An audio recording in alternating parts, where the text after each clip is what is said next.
Hello everybody and welcome back to Tech Idea. Here we make tutorials on topics that might be helpful to you in one way or the other. And today I'm going to be talking about on how to download Fortnite on iOS. Short answer would be you cannot. You cannot download Fortnite on your iOS. Now, why is that?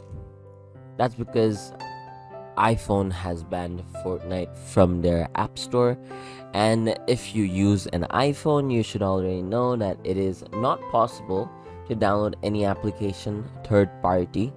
You need to download it from that store, from the app store. Hence, since Apple has removed Fortnite, they cannot, and you can't get Fortnite on your, you can't download yet. You can play Fortnite on your iOS devices, but you won't be able to download Fortnite on your iOS devices. With that being said, thank you so much for watching. If you found this video helpful, drop a like, hit that subscribe, and hit that notification bell in order not to miss any future uploads. With that being said, thank you so much for watching. Bye bye.